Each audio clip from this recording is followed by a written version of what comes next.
Food for thought. You only need your own validation. You do not need anybody else's affirmations, anybody else's high five on the back, anybody else's reassurance. Sometimes when you feel lost, you don't know what you're doing. You have no idea what you're going to do tomorrow. You don't know what your plan is.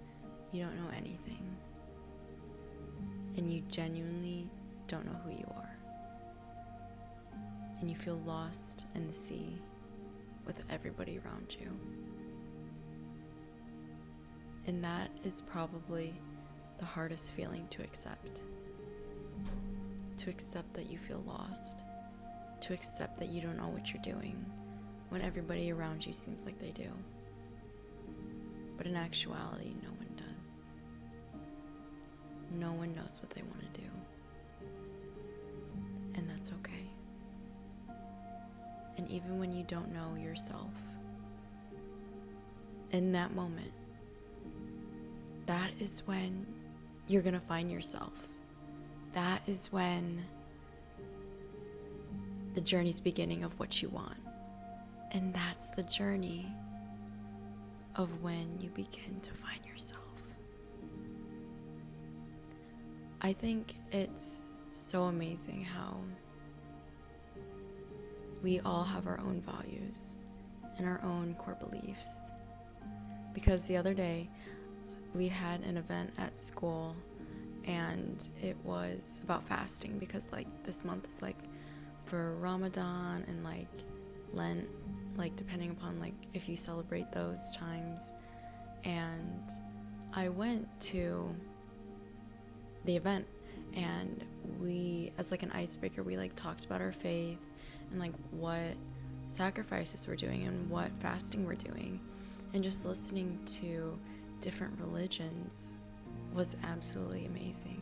And it was honestly so eye-opening to see from one perspective how Muslims, they fast from sunrise to sunset, and how some Christian traditions fast on Fridays from no meat, and how people of Hindu religion, they fast depending upon their belief in a certain god during the week, at least that's what they told me. I could be completely wrong, do not quote me on any of this, that's just what they told me and what their beliefs are. And I just thought how, even though we're surrounded by people with different beliefs, that we are so not comfortable, but we know ourselves, and that we are brave enough to share that vulnerability with others.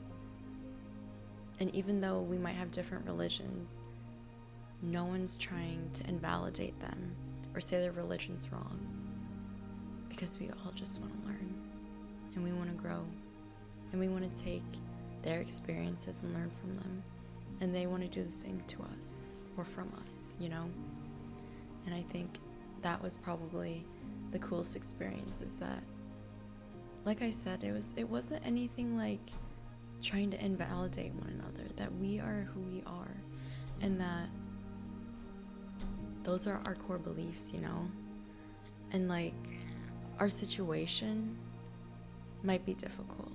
Our situation might make us feel lost. Our situation might literally be the entire reason why we do not feel who we are. But some of those core beliefs and those values that we have instilled within us, they make us who we are. They make us into the person we will become, And I think that's probably one of the most valuable things that we can have, is just I don't know, I think something that's so easy to do, at least for me, it helps a lot, is when I feel absolutely lost, and that I have nothing to hold on to that I identify with, is just I just hold on to my faith, that I believe in God, and God is going to take care of everything, and that I'm here for a reason, even though I might not know it now. And even into that unknown, I think I've started to just appreciate that I don't know. And that I don't need to know, you know? You get it? No. But I think it's just so... That's like one thing I've been learning is like... It's a valuable piece within us all that we don't know.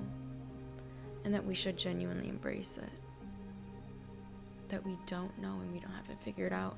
And that we have the endless opportunities to try different things and have different experiences, you know?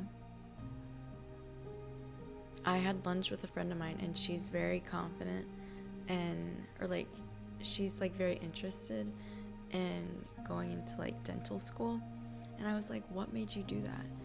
And she was like, I don't know. And like, she like explained everything to me and like why she loved it and feeling so comfortable and at home. And I just thought that was so beautiful. And one question that her mom asked her was, what if you don't get in?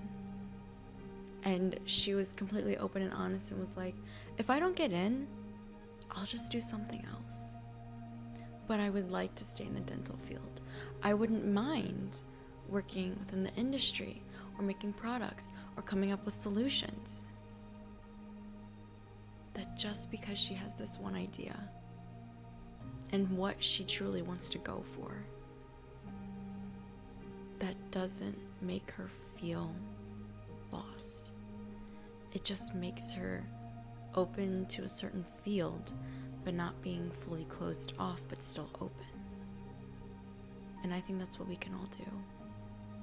That we can all just appreciate that we don't know what the future has before us.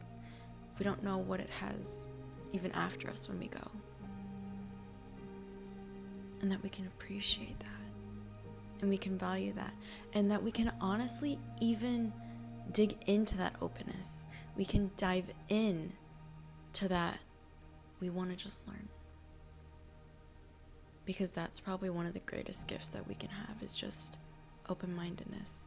The willingness to learn, the willingness to experience, the integrity and honesty to just be vulnerable of not knowing and being open to what the world has to offer to us and for us. There's nothing wrong with not knowing because the world is endless and we can continue to learn and to grow and to still not know and be comfortable with that. Because once we be comfortable with being uncomfortable about not knowing is when we find ourselves and what our true values are and how to hold steady when we don't know what's next. Food for thought.